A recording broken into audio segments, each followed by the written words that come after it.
할렐루야. 12월 4일 금요일 새벽 기도를 시작하도록 하겠습니다.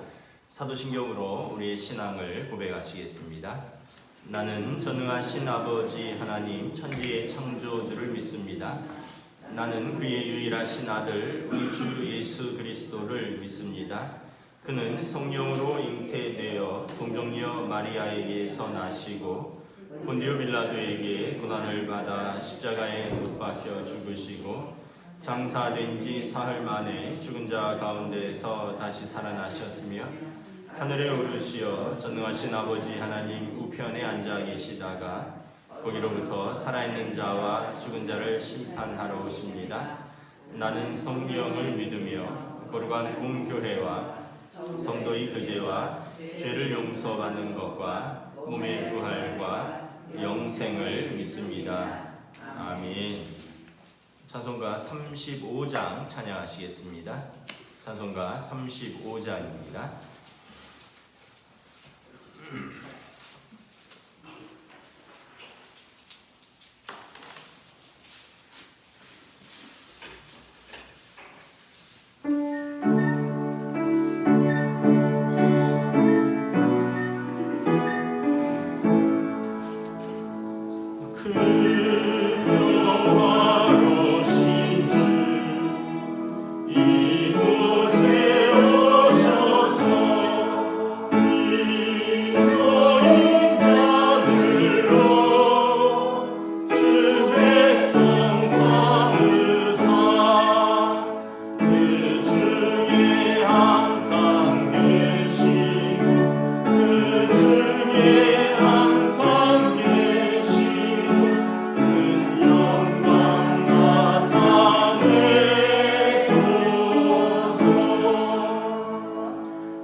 다니엘서 8장 15절부터 27절까지 말씀입니다. 다니엘서 8장 15절부터 마지막 절까지 말씀입니다. 다 찾으신 줄 알고 저와 여러분들이 한 절씩 교도하도록 하겠습니다.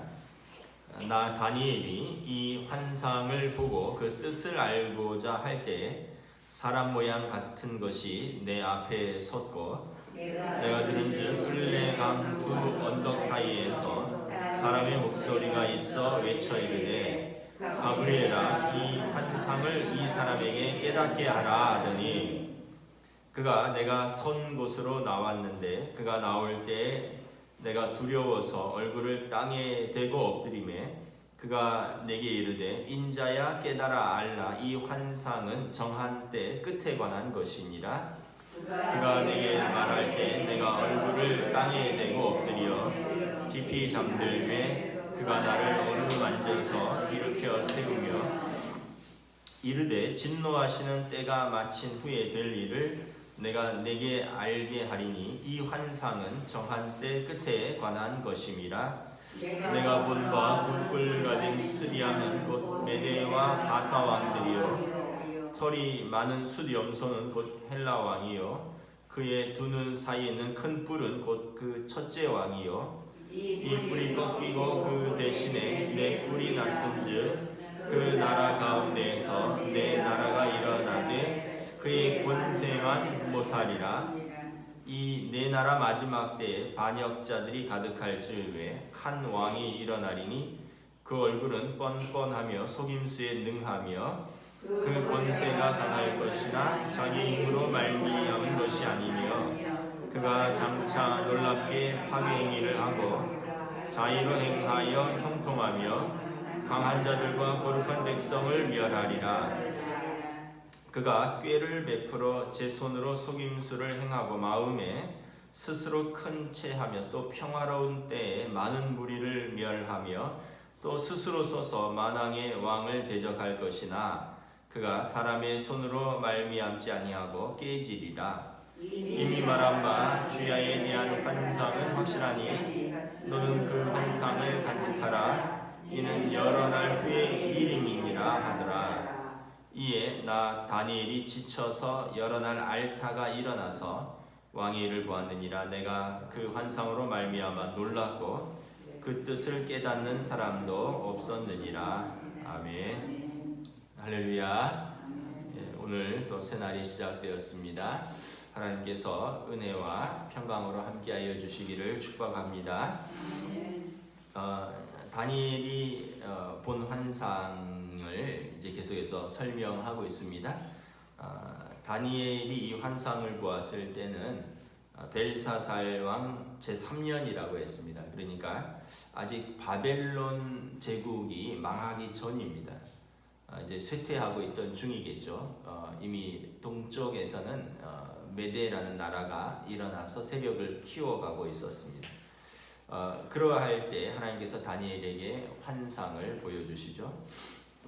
성경에서 이 애굽하고 바벨론은 적그리스도의 상징으로 쓰여집니다. 성경에 보면 요한계시록에 큰 음녀 바벨로나 이 음녀라는 것은 하나님의 백성을 우상 숭배의 길로 이끄는 하나님의 언약을 깨뜨리는 그런 어떤 이제 적그리스도를 상징하는 거죠. 애굽은 이집트에 있을 때 하나님의 백성들로 하여금 하나님을 섬기지 못하게 한. 그래서 성경에 보면 이 애굽과 바벨론은 적그리스도의 상징입니다.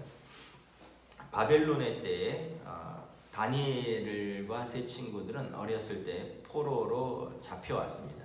그리고 포로로 잡혀와서 이제 소망 없는 시절들을 보냈겠죠. 물론 다니엘과 세 친구는 높은 관직에 올라서 다른 사람들과는 또 비교할 수 없는 그런 높은 지위와 영화를 누릴 수 있었지만 사실 다니엘과 세 친구가 그것을 누린 사람들은 아니죠. 늘 민족과 나라에 대한 아픔과 또 하나님 앞에서 온전히 예배하지 못한다는 그런 서러움을 간직할 때 하나님께서 이 환상을 보여주신 것입니다. 이 바벨론이 무너질 때가 됐다라는 것입니다. 이미 앞서서 벨사살 왕에게 손가락이 나타나서 글씨를 써서 그의 그릇이 함량 미달임으로 하나님께서 그를 치시겠다라고도 했고, 오늘 본문에 보면 아직 그 전인데 이제 다니엘에게 새로운 나라가 일어날 것이고, 새로운 나라를 또 무너뜨리고 또 새로운 나라가 일어날 것이고, 그래서 역사의 주관자는 하나님이시고 하나님께서 자기 백성을 버리지 않겠다라는 메시지를 주는 것이죠. 그래서 오늘 말씀해 보면 이 가브리엘 천사가 다니엘에게 그 환상에 대한 뜻을 이렇게 해석을 해줍니다. 제가 어제 다 해석을 해드렸는데 그래도 조금 다시 한번 한번 간단하게 요약을 하면 16절에 보면 그 환상을 보고 15절에 다니엘이 깨닫지 못할 때에 16절에 가브리엘에게 이 환상을 이 사람에게 깨닫게 하라 라는 하나님의 말씀이 있었습니다. 그래서 천사장 가브리엘이 두려워서 얼굴을 땅에 대고 있는 다니엘에게 와서 알려주죠. 이 환상은 정한 때 끝에 관한 것이라. 하나님의 정하신 때가 있다는 것입니다. 바벨론의 끝에 관한 것, 이스라엘 백성의 징계의 끝에 관한 것, 하나님께서 회복하시기로 정한 때에 관한 내용이라는 것입니다. 그러면서 18절에 내가 말할 때 내가 얼굴을 땅에 대고 엎드려 깊이 잠들매 나를 어루만져서 일으켜 세우며, 그러니까 하나님의 위로와 또 하나님의 돌보심이죠.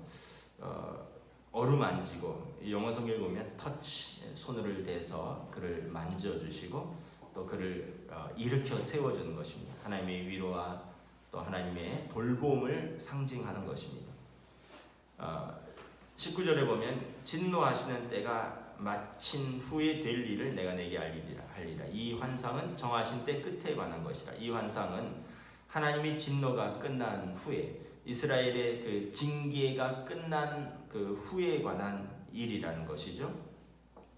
내가 본 바 두 뿔 가진 숫양은 곧 메대와 바사 왕이요. 숫양에 두 뿔이 있었는데 한 뿔이 길다 그랬죠. 그 긴 뿔은 바사라 그랬습니다. 페르시아. 그런데 이제 이 숫양이 동쪽에서부터 일어나서 서쪽과 남쪽, 북쪽으로 세력을 확장하고 있었죠. 남쪽은 이집트까지 페르시아가 점령을 했었고, 서쪽으로는 그 아테네랑 스파르타까지 침공을 했었다 했습니다. 그런데 동쪽에서 이제 서쪽에서 숫염소가 일어나서 이제 오히려 반대로 숫양을 들이받아 버렸다 그랬죠. 분노로. 이것은 곧 헬라 왕이라 그랬습니다. 헬라 왕이요. 두 눈 사이에는 큰 뿔은 그 첫째 왕이요. 원래 헬라의 첫째 왕은 필립 2세인데 그 필립 2세는 알렉산더 왕의 아버지입니다. 그런데 상징적으로 알렉산더 대왕을 말하는 것입니다. 가장 위대한 왕. 큰 뿔은 그 첫째 왕 알렉산더 대제고, 그리고 32살에 알렉산더 대왕이 말라리아로 풍토병으로 죽고 이 뿔이 꺾이고 그 대신에 네 뿔이 일어났다 했습니다. 그의 네 장군들이 나라를 분할해서 네 개를 통치한다 했습니다. 그러나 이 네 나라가 일어났지만 그의 권세만 못하리라. 알렉산더 대왕만은 못한다라는 것이죠. 이 네 나라 마지막 때에 반역자들이 가득할 즈음에 한 왕이 또 일어났다 그랬습니다. 9절에 보면 그 뿔 중에서 작은 뿔 하나가 또 일어났다 그랬습니다. 그 알렉산더 대왕의 네 장군들이 각각 왕조를 이루었습니다. 어제 말씀드렸는데 프톨레미 왕조는 이집트와 소아시아 일부고, 카산더 왕조는 마게도니아와 헬라 쪽이고, 리지마쿠스 왕조는 트라키아와 소아시아 터키 쪽 일부고, 셀류키스 왕조가 시리아와 팔레스틴과 메소포타미아 지역, 이 바사 지역입니다. 그래서 프톨레미와 이집트와 소아시아 일부를 다스리고, 또 셀류키스 왕조가 시리아와 팔레스틴 이 바사 지역을 다스리는 두 왕조가 굉장히 세력이 강했는데, 특별히 이 셀류키스 왕조가 프톨레미 왕조를 침공을 하게 됩니다. 그 왕이 바로 이 9절에 보면 한 뿔에서 일어나는 또 작은 뿔 하나입니다. 그리고 이 23절에 보면 반역자들이 가득할 즈음에 한 왕이 일어났는데 그 사람이 바로 안티오쿠스 에피파네스 4세인데, 이 사람이 이제 프톨레미 왕조가 다스리는 이집트를 침공하고 이집트를 점령하게 됩니다. 그러자 이제 로마가 이제 새롭게 일어나고 있는 중인데, 헬라 이후에 로마가 일어나죠. 로마가 이제 이 안티오쿠스 에피파네스에게 이집트에서 물러나라라고 경고를 하게 됩니다. 우리로 말하면 이란이 뭐 이라크가 뭐 이란이 뭐 쿠웨이트나 뭐 이런 데를 침공하면 미국이 물러나라. 안 물러나면 이제 전쟁이 나는 거죠. 그러니까 이제 물러나는 거죠. 마찬가지로 이 셀류키스 왕조의 안티오쿠스 에피파네스 4세가 이집트를 점령을 하였는데 이제 로마에서 이집트에서 물러나지 않으면 너네 나라를 치겠다 하니까 물러나면서 홧김에 예루살렘을 짓밟습니다. 이 팔레스틴을 통과하면서 팔레스틴 예루살렘 거룩한 그 성을 짓밟는데 10절에 보면 그가 11절에 스스로 높아져서 군대의 주제들을 대적하고 하나님을 대적하고 매일 드리는 제사를 성전을 헐고 성전에 불을 지르고 성전에서 돼지를 잡고 돼지 피를 번제단에서 흘리고 돼지고기를 유대인들에게 먹이고 그래서 그의 악의로 말미암아 거룩한 땅이 더럽혀지고 진리를 땅에 던지고 그는 스스로 높아진다라는 것이죠. 그래서 23절에 보면 이 안티오쿠스 에피파네스 4세의 캐릭터를 이렇게 말합니다. 뻔뻔하고 속임수에 능하고 그러나 권세는 강할 것이라. 그러니까 여러분 그 왕도 아무리 점령국의 왕이라도 왕도 품위가 있어야 되겠죠. 자기들이 점령한 곳을 이렇게 다 무너뜨리면 물론 예전에는 이제 다시 그 반역이라든가 다시 전쟁을 일어뜨리지 못하도록 다 불을 질렀습니다. 재건하지 못하도록. 또 불만 지는 게 아니라 주변에 나무도 다 베어버리고 나무도 다 불질렀습니다. 왜냐하면 예전에는 이런 나무를 통해서 집을 짓고 나무를 통해서 성을 쌓고 나무로 또 과실수로 먹을 것을 얻기 때문에 그 나라가 일어나지 못하게 하도록 나무를 다 벌목하고 나무를 다 불질러 버리고 그러지만 그래도 여기 보면 그들의 문화와 종교와 이걸 다 파괴하는 나라는 그렇게 많지 않았습니다. 로마 같은 경우도 그 나라의 종교는 어느 정도 문화와 종교는 조금 이렇게 유지를 했습니다. 그래서 로마 시대에 그리스 문화가 같이 이렇게 번영을 했습니다. 그리스 문화가 더 우월한 거죠. 로마는 제도라든가 법이라든가 도로라든가 어떤 그런 기반 시설 또 전투력은 있지만 문화는 그리스 문화죠. 그리스 철학, 그리스 정치. 그래서 로마가 형성될 때 그리스에 가서 정치를 배워왔습니다. 그러니까 그리스를 존중하는 거죠. 그런데 이 안티오쿠스 에피파네스 4세는 자기들이 무너뜨린 것에 대한 존중이 전혀 없는 거죠. 그래서 하나님께서 그를 이제 치시는 거죠. 여기 본문에 보면 그 24절에 그 권세가 강할 것 같으나 자기 힘으로 말미암은 것이 아니며 그가 장차 놀랍게 파괴 행위를 하고 그 의로 말미암아 형통하며 강한 자들과 거룩한 백성을 멸할 것입니다. 그가 꾀를 베풀어 제 손으로 속임수를 행하고 마음에 스스로 큰 체하며 또 평화로운 때에 많은 무리를 멸하며 스스로 서서 만왕의 왕을 대적할 것이나 그가 사람의 손으로 말미암지 아니하고 깨어지리라. 그는 자기 힘으로 왕좌를 얻은 것이 아닙니다. 여기 24절에 보면 그가 자기의 힘으로 말미암은 것이 아니며 형제를 죽이고 왕자의 권력을 빼앗은 사람입니다. 원래 자기 순서가 아니에요. 그러니까 형제도 죽이는 잔인한 사람입니다. 그리고 그가 강한 자들 거룩한 백성을 멸할 뿐만 아니라 25절에 보면 평화로운 때에 많은 사람들을 죽였습니다. 그래서 하나님께서 그를 하나님이 직접 치시죠. 사람의 손으로 말미암지 아니하고 깨어지리라. 정신병에 걸렸습니다. 얼마나 많은 사람의 무고한 피를 흘렸겠습니까? 그가 노년의 마지막에 정신병에 걸려서 이제 미쳐서 헤매다가 느부갓네살 왕은 회개했지만 회개도 없고 그는 그렇게 죽게 되는 것입니다. 그러므로 말미암아 이제 3년 후에 이제 마카비 형제라는 제사장 가문에서 이제 이 예루살렘 성전을 회복하기 위한 독립운동이 일어난 것입니다. 그러면서 하나님의 그 정하신 때가 시작되는 거죠. 이제 나라가 회복되고 성전이 다시 회복되는 것입니다. 그러면서 이 소망을 주는 것이죠. 어느 때까지 이를 거냐 하면 하나님이 정하신 때까지다라는 것입니다. 그래서 이 환상의 목적은 먼저는 하나님의 주권을 선포하는 것입니다. 두 번째는 성도의 위로와 격려입니다. 가끔 우리가 생각하지 못했던 그런 삶의 어려움들, 고난을 맞닥뜨릴 수가 있습니다. 내 머리로 이해되지 않을 때 그런 일들이 일어나면 여러분 어떻게 합니까? 가슴이 답답하고 또 뭐 잠을 이룰 수 없고 밥도 못 먹고 속이 울렁거리고 뭐 손도 떨리고 막 그러죠. 그런데 여러분 이것을 우리가 하나님의 신비와 하나님의 섭리에 맡겨드린 겁니다.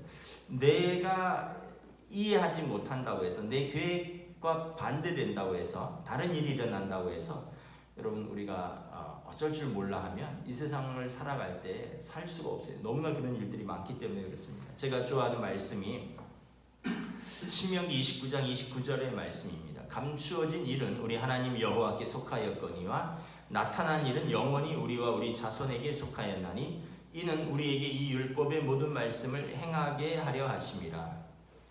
여러분 감추어진 일은 하나님께 속한 것입니다. 우리가 다 알고 밝힐 수가 없습니다. 여러분들이 계획한 일들을 여러분 인생이 그렇게 된 적이 있습니까? 여러분 그런 남편 만날 줄 아셨어요? 그런 아내랑 만날 줄 아셨어요? 그런 아이들 낳을 줄 아셨어요? 여러분 노년에 이렇게 살 줄 아셨어요? 그거 다 모르는 거잖아요. 우리가 생각했던 배우자상이 있었을 것이고 내가 낳았을 때 이런 아이를 낳고 싶고 이렇게 키우고 싶었고 또 나는 이러한 직업을 가지고 이렇게 멋있게 살다가 지금 여러분 그렇게 되신 분이 있으세요? 저는 뭐 지금까지 제가 계획했던 게 하나도 안 맞아요. 그러나 돌아보면 내 계획보다 하나님의 계획이 더 크고 높고 또 깊고 넓고 더 옳은 일이죠. 그래서 로마서에 보면 하나님께서 사랑하는 자 모든 자에게 합력하여 선을 이루느니라. 내 계획보다 하나님께서 더 선을 이루시는 겁니다. 하나님께서 우리를 위해서 기도하시고 하나님께서 우리 성령께서 우리가 기도할 바를 알지 못하나 말할 수 없는 탄식 가운데 우리를 위하여 기도하시고 모든 것이 합력하여 선을 이룰 수 있도록 내 계획대로 되지 않지만 그러나 이 감추어진 일은 하나님께 속한 것이니 내가 하나님을 신뢰하고 하나님께 맡겼더니 돌아보니 그것이 합력하여 선을 이루는 것입니다. 말씀드렸지만 저는 목회자가 될 생각도 한 적이 없고 또 아이를 이렇게 키워야지 저렇게 키워야지 나름대로 계획이 있었지만 또 그렇게 된 것도 아니고 그러나 다 돌아보면 하나님께서 가장 선한 길로 인도하셨다라고 고백하는 것이죠.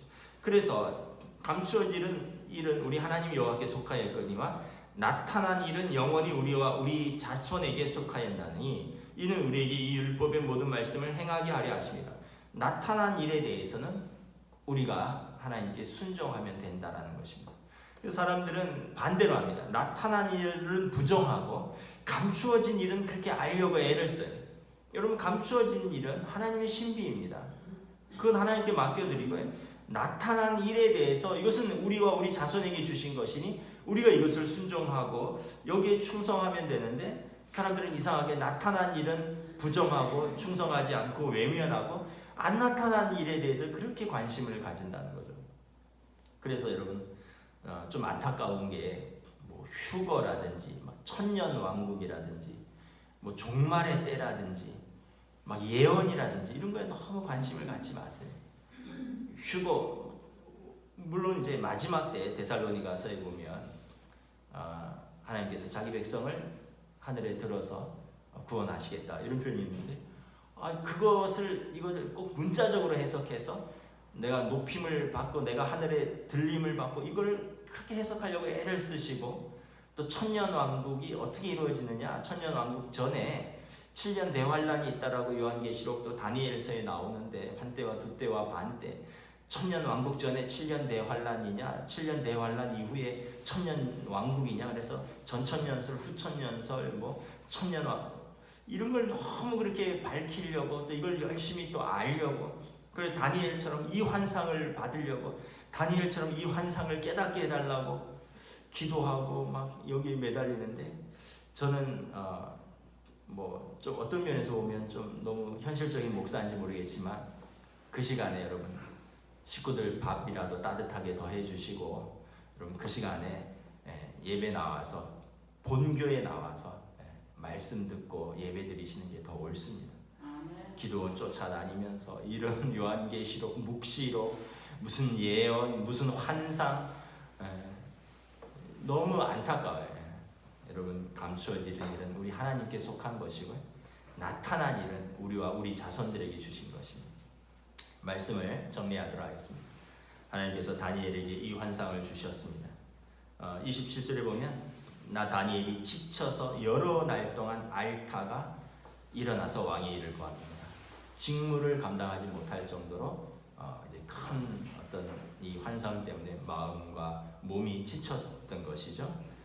그러나 하나님께서 이 환상을 주신 이유는 다니엘과 그리고 그 친구들과 거룩한 부르터기 남아있는 그들에게, 하나님께서 바알에게 무릎 꿇지 아니한 그 7,000명의 사람들에게 소망을 주시기 위한 것입니다. 하나님의 위로로 함께 하시는 것입니다. 마찬가지로 저와 여러분들에게 하나님께서 늘 기도하고 하나님을 사랑하는 주의 백성들을 하나님 위로해 주시기를 원하십니다. 하나님이 만지시고 일으켜 세우시고 하나님의 신비한 것을 보여주시고, 그래서 여러분 우리의 삶에서 이 믿음으로, 이 은혜로 오늘 하루를 믿음으로 충성스럽게 살아가시기를 주님의 이름으로 축복합니다. 아멘. 기도하겠습니다. 주님의 은혜를 감사합니다. 다니엘과 또 많은 유대인들이 이 포로의 때가 언제 끝날까, 어느 때까지니까 하나님 우리에게 그 땅을 회복시켜 주시고 그 나라와 민족을 회복시켜 주시옵소서.